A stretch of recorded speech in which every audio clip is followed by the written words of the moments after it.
तो कैसी हैं आप लोग। उम्मीद करता हूँ बहुत अच्छी होंगे, घर पे होंगे और स्वस्थ होंगे।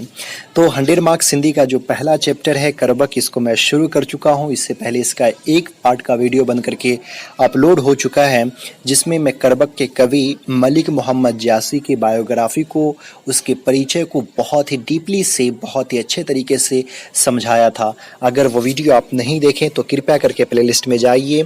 एक प्लेलिस्ट देखने को मिलेगा जिसका नाम है हिंदी फॉर 2021, और उसमें जाकर के आप वीडियो को देख लीजिए। और आज के इस वीडियो में मैं करबक प्रथम यानी करबक फर्स्ट जो है उसके भावार्थ को बताने वाला हूँ, उसके अर्थ को समझाने वाला हूँ, जो एग्जाम के लिए बहुत ही इंपॉर्टेंट है। अगर आप सिलेबस का वीडियो देखे होंगे तो आपको मालूम होनी चाहिए कि जो भावार्थ है, जो अर्थ स्पष्ट है, जो लाइन एक्सप्लेनेशन जो पूछा जाता है वो 8 नंबर का पूछा जाता है। तो चलिए आज हम लोग करबक फर्स्ट को देखेंगे, और इससे अगर कोई लाइन जो है सो बोर्ड एग्जाम में पूछ दे तो आप इसको इसी तरह से, जिस तरह से अभी मैं समझाऊंगा, अपने शब्दों में आप लिख सकते हैं। बहुत ही इंपॉर्टेंट चैप्टर है, बहुत कुछ इस चैप्टर से सीखने को मिलेगा, जिस चैप्टर का नाम है करबक, जो लिखा गया हुआ है मलिक मोहम्मद जासी के द्वारा। तो चलिए वीडियो को शुरू करते हैं, लेकिन वीडियो शुरू करने से पहले आपसे एक छोटा सा रिक्वेस्ट है कि अगर आप हमारे चैनल पर पहली बार आए तो प्लीज़ चैनल को सब्सक्राइब कर लीजिए। इस वीडियो को ज़्यादा से ज़्यादा अपने दोस्तों को शेयर कीजिए, और वीडियो अच्छा लगता हो तो लाइक करना मत भूलिएगा। तो चलिए दो करबक है, दो करबक है। करबक फर्स्ट को आज हम लोग समझेंगे और करबक 2 को हम लोग अगले वीडियो में देखेंगे। तो चलिए करबक फर्स्ट को समझते हैं, लेकिन आपको मैं बता दूं कि इस वीडियो से आप लोग को बहुत सीख मिलेगा। इस करबक में या इस कविता में आप कह सकते हैं, जितनी भी कविता की लाइन है हर एक में बहुत ही अच्छा संदेश दिया गया हुआ है। और इस कविता में कवि मलिक मोहम्मद जासी यही बताना चाहते हैं कि अगर कहते हैं ना किसी के अंदर कुछ खामियां होती, कहते भाई वो देखो काला है, उसके पास हाथ नहीं है, पाँव नहीं है, वो आँख से देख नहीं सकता है, कान से सुन नहीं सकता, तो ये जो खामियां है ना, इस खामियां को आप भूल जाइए, अपने अंदर एक क्वालिटी पैदा कर लीजिए, और वो जो क्वालिटी है ना, वो जो गुण होगा ना, वो आपके अवगुण को, जो आपके अंदर कह सकते हैं जो दोष है, उसको जो है सो वो छुपा देगा। तो चलिए हम लोग पहले लाइन को समझते हैं। पहले लाइन में कवि कह रहे हैं, एक नैन कवि मोहम्मद गुनी, सोई निमोहा जे कभी सुनी। अब चलिए इस लाइन को हम समझते हैं, और आपको मैं बता दूं कि ये जो करबक फर्स्ट है, करबक प्रथम जो है, ये जो करबक लिया गया हुआ, इसमें जितनी भी लाइन है, ये जो लाइन ली गई हुई है मलिक मोहम्मद जासी के द्वारा लिखी गई सबसे फेमस कविता, काव्य खंड कह सकते हैं, जिस काव्य खंड का नाम है पद्मावत से ली गई हुई है। अब इस लाइन में कवि क्या कहते हैं कि एक नैन कवि मोहम्मद गुनी, सोई निमोह जो कभी सुनी। यानी कवि ये कहते हैं कि मैं, यानी कि मलिक मोहम्मद जासी, एक नैन के होते हुए भी, यानी कि एक आंख के होते हुए भी क्या है, गुणी है, गुणवान है। यानी कि कवि जो थे मलिक मोहम्मद जासी, अगर आप लोग परिचय वीडियो देखेंगे तो उसमें बता दिया था कि उसके पास एक आंख नहीं था, वो एक ही आंख से देख पाते थे। तो कवि यही कहते हैं कि मैं एक आंख का होते हुए भी गुणवान हूँ, मेरे अंदर गुण है, और वो गुण ऐसा है, वो गुण जो है सो ऐसा है कि कोई भी उसके काव्य खंड को सुनता है, कविता को सुनता है, वो मोहित हो जाता है ना, वो मोहित हो जाता है, वो जो है एकदम सुनता ही चला जाता है। तो यहाँ पे कवि ये बताना चाहते हैं कि मैं एक आंख का तो हूँ, लेकिन जो लोग हैं, मुझे जो जानते हैं, जो लोग मुझे पहचानते हैं, जो मेरी कविताओं को सुनते हैं, आज मैं जो पूरे विश्व में जाना जाता हूँ, तो मेरे अवगुण की वजह से नहीं, मेरे दोस्त की वजह से नहीं कि मेरे पास एक आंख नहीं है तो लोग दुनिया मुझे पढ़ रहे, बल्कि मेरे अंदर जो क्वालिटी है, मेरे अंदर जो गुण है, वो दुनिया मुझे गुण की वजह से जानती है। तो कवि एक आंख के थे, और वो कह रहे कि मैं एक आंख का होते हुए भी गुणवान हूँ, और ऐसा गुणवान हूँ कि जो भी लोग मेरे काव्य को सुनते हैं, कविता को सुनते हैं, वो मोहित हो जाते हैं। ये पहले लाइन में कहा गया। चलिए दूसरे लाइन को जो है सो देखते हैं। दूसरे लाइन में कवि कहते हैं, चांद जैस जग विधि अवतारा, दिन्हा कलंक किन्ह उजियारा। अब देखिए कवि इसमें जो है सो क्या कहते हैं, चांद जैस जग विधि अवतारा, दिन्हा कलंक किन्ह उजियारा। अब यहाँ पे कवि ये कहते हैं कि जिस प्रकार से ईश्वर ने संसार में चांद बनाया, चांद तो बनाया, चांद में जो है चांद को जो बनाया तो चांद को सदोष बनाया, उसमें एक दोष है, दोष होते हुए भी जो है सो वो दीप्तिमान है, यानी कि अच्छा है, सुहावना है, कि नहीं एकदम खूबसूरत है। तो यहाँ पे कवि क्या कह रहे हैं कि चांद में भी दोष है। अब दोष क्या है आप सब जानते हैं, कहते हैं चांद में दाग होता है, तो चांद में भी दोष है, और दोष तो है लेकिन उस दोष की वजह से हम लोग नहीं जानते हैं, बल्कि उसके अंदर जो गुण है वो जो खूबसूरत है उसकी वजह से हम लोग जानते हैं। तो यहाँ पे कवि ये कह रहे कि ईश्वर ने चांद को जो बनाया तो चांद को सदोष बनाया, उसमें भी उसको दोष दिया है कि चांद जो है सो चांद में दाग है कि नहीं, चांद को दाग है लेकिन फिर भी वो जो है सो दीप्तिमान है, यानी कि खूबसूरत है।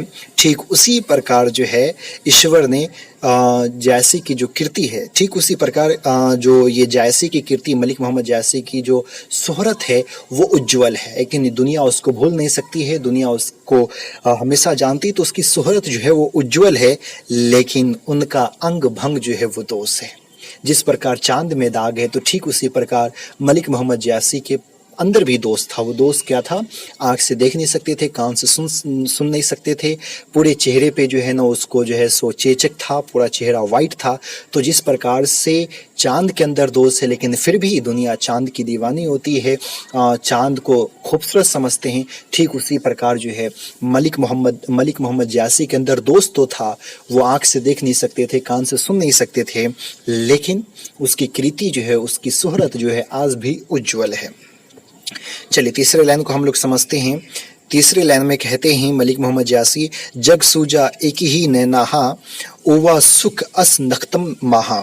अब इस लाइन में कवि क्या कहते हैं, तो कवि कहते हैं कि मैं, यानी कि मलिक मोहम्मद जायसी वो समदर्शी है, यानी कि वो कहते कि मैं वह समदर्शी थे। आप समदर्शी कैसे थे, यानी कि एक समान देखने वाले, समदर्शी कहते एक समान देखने वाले।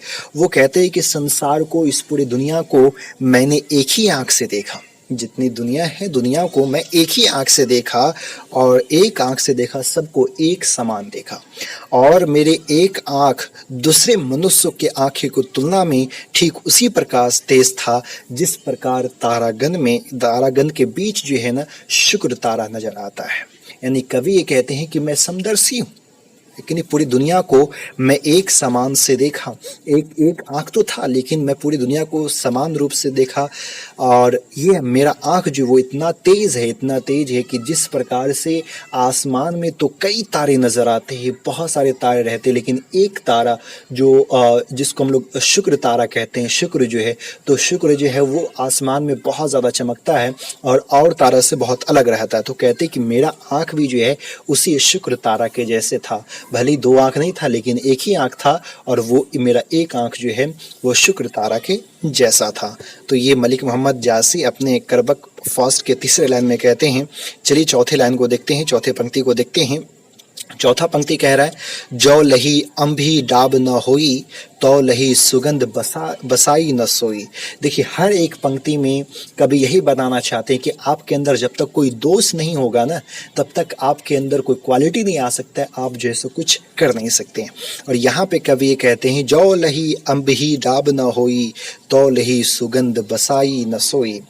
इस कवि में कवि ये कहते हैं कि जो आम का पेड़ होता है ना, आम के पेड़ के मंजरी में है ना, मंजरी यानी कि मज्जर जो होता है, जो उसके फूल को कह सकते हैं, जो उसका फूल होता है, तो कहते हैं कि जब तक आम के मंजरी में कोयली नहीं होता है तब तक वह मधुर सौरभ से सुविकसित नहीं होता। यानी कि जो आम का जो मंजर होता है, आम के मंजर में जब तक कोयली नहीं होता, कोयली का मतलब कि आप लोग जो आम खाते होंगे तो आम के अंदर जो काली आँठी होती है तो उस आँठी को कोयली कहा जाता है। तो यहाँ पे कवि कहते हैं कि आम है, मंजरी है, मंजरी के अंदर कोयली जब तक नहीं होगा है कि नहीं, तब तक वो जो है मधुर नहीं होगा, मधुर सौरभ नहीं होगा, उसके अंदर से खुशबू नहीं आएगी। अब देखते होंगे आम जब पकेगा तो आम जब बड़ा होता है, मंजरी जब एक फल का रूप ले लेता है तो उसके अंदर आँठी आता है, और आँठी आता है तब जाकर के वो पकता है, तब जाकर के खुशबू जो है उससे आम से आता है। अगर उसके अंदर ये कोयली नहीं होगा, आँठी नहीं होगा, तो पॉसिबल सी बात है वो जो झड़ गिर जाएगा, वो सर गल जाएगा। तो कवि ये कहते हैं कि उस आम के अंदर भी एक दोष आया है। वो दोष कौन सा है? वो आठी, वो कोयली। और वही कोयली जो है उसको जो है सो खूबसूरत बना दिया है, उसको जो है मधुर बना दिया है, उसको जो सौरभ बना दिया है। अगर वो कोयली उस आम के अंदर नहीं आता तो शायद वहाँ से खुशबू जो है सो नहीं आती। तो ये जो है सो चौथे पंक्ति में कवि ने कहा है। तो इसलिए अगर आपके अंदर में भी कुछ दोष है तो चिंता मत कीजिए, आप कुछ नया कीजिए और आपके अंदर जो क्वालिटी आएगा ना उस दोष को जो है सो छुपा देगा। आगे कह रहे कवि, किन्ह समुंदर पानी जो खारा, तो अति भायो असुज अपारा। अब यहाँ पे कवि ये कहते हैं कि जो समुद्र है ना, समुद्र, तो समुद्र का पानी खारा होता है ना, समुद्र का पानी खारा होता है और इसीलिए वो समुद्र जो है असूझ है, अपार है। आप सिंपल सी बात देख सकते हैं कि जो समुद्र है तो समुद्र को कोई इस पार से उस पार देख नहीं सकता है, वो असूझ है, अपार है। समुद्र को एक ये तैर करके कोई बंदा इस पार से उस पार नहीं जा सकता है। तो इसके अंदर वो क्वालिटीज़ है कि कोई भी बंदा इस पार से उस पार नहीं देख सकता है, वो असूझ है, वो अपार है। क्वालिटी तो है लेकिन एक अवगुण भी है उसके अंदर, एक दोष भी है। वो दोष क्या है कि वो जो पानी है समुद्र का पानी वो नमकीन है और वही नमकीन पानी जो है नमकीन पानी की वजह से वो असूझ और अपार जो है सो बन गया है। तो समुद्र के पानी के अंदर भी दोष है। चलिए आगे कवि कहते हैं, जो सुमेरु त्रिशूल बिनासा, भाव कंचन गिरी आग आकाशा। यानी कि कवि ये कहते हैं कि सुमेरु पर्वत जो है, लेकिन तो सुमेरु पर्वत आप लोग नेट पे सर्च कर लीजिएगा तो थोड़ा अच्छे से पता चल जाएगा। सुमेरु पर्वत जो है उसको सोने का होने का कारण यही है, एकमात्र यही कारण है कि उसको जो है उस पे शिव त्रिशूल के द्वारा जो नष्ट किया गया, शिव त्रिशूल को उस पे बरसाया गया, तब जाकर के जो है वो सोना जो है सो बन गया। अगर उस पहाड़ पे शिव त्रिशूल द्वारा उसको नष्ट नहीं किया जाता, उस पहाड़ को अगर त्रिशूल के द्वारा नष्ट नहीं किया जाता, वो भी कौन से त्रिशूल से? शिव के त्रिशूल से, तो शायद वो सोना नहीं बन पाता। तो उस पहाड़ पे भी पहले त्रिशूल चलाया गया, तब जाकर के जो है सो सोना वो जो है सो बना। तो आप भी अगर लाइफ में कुछ करना चाहते हैं तो आपको भी हथौड़े की मार खानी पड़ेगी, लाइफ में संघर्ष करना पड़ेगा, तब जाकर के आपके अंदर भी क्वालिटी आएगी और आप इतिहास जो है सो रच पाएंगे। तो यहीं पे कह रहे कि सुमेरु पर्वत जो है वो सोने का होने का कारण यही है कि उसको जो है शिव त्रिशूल द्वारा नष्ट किया गया है और उसी के स्पर्श से वो सोना बन गया। चलिए अगले पंक्ति को देखते हैं। अगले पंक्ति कह रहा है, जो लही घड़ी कलंक न पारा, कांच होई नहीं कंचन कारा। अब इसमें कवि क्या कह रहे हैं कि जब कवि जो है सो कहते हैं कि जब तक घड़िया को घड़िया को कच्चा कभी ये कहते हैं कि जब तक जो है सो घड़िया में कच्चा सोना गलाया नहीं जाता है, कि नहीं, घड़िया होता है जिसमें जो है ना सोना को जो है सो गलाने का जो कटोरा कहते हैं, पात्र जो कहते हैं, उसमें बर्तन कह सकते हैं। तो जब तक घड़िया में कच्चा सोना को गलाया नहीं जाता तब तक जो है वो चमकदार नहीं बनता, तब तक वो एक कह सकते सोना जो है सो नहीं बनता। तो पहले उस सोने को भी आग में जो सो पकाया जाता है, घड़िया में जो पकाया जाता है कच्चे सोना को, और जब पकाया जाता है तभी जाकर के उसमें चमक आती है, वो चमकता है, चमकदार जो है सो बनता है और तब जाकर के लोग उसको सोना जो है सो समझते हैं। अगर उसको घड़िया में नहीं पकाया जाएगा, अगर उसको जो सो आग में नहीं डाला जाएगा तो शायद कोई भी नहीं जान सकेंगे कि वो सोना है। तो सोना बनने से पहले उसको आग में जो सो पकाया गया है। तो आप भी अगर सोना बनना चाहते हैं तो पहले संघर्ष करना होगा, लाइफ में आग में जो सो पकना होगा, तपना होगा, तब जाकर के आप भी सोना कहलाएंगे, आपके अंदर क्वालिटी आएगी। तो कवि जो है सो बहुत ज़्यादा संदेश जो है सो दे रहे हैं और इस का आखिरी जो है सो वो पंक्ति है, एक नैन जस दर्पण औते ही निर्मल भाव, सब रूपवंत गही मुख जो वही कई चाओ। तो अब इसमें कवि ये कह रहे हैं और अपने संबंध के बारे में गर्व से लिखते हैं कि मैं एक आंख के रहते हुए भी दर्पण के समान निर्मल और उज्जवल भाव वाला हूँ। एक ही आंख वाला फिर भी मैं निर्मल और उज्जवल हूँ, और इतना निर्मल और उज्जवल हूँ, मेरे अंदर इतना गुण है कि सभी रूपवान व्यक्ति है कि नहीं, जिसके पास बहुत गुण है, रूप वाला है कि नहीं, वो रूपवान व्यक्ति जो है उनका पैर पकड़ करके अधिक उत्साह से देखते हैं, उसके मुंह की तरफ देखते रहते हैं, नमन करते हैं उनको, और इस तरह से नमन नमन करते हैं और उसके पीछे रहते हैं कि उससे जो है सो कुछ नॉलेज मिल जाए।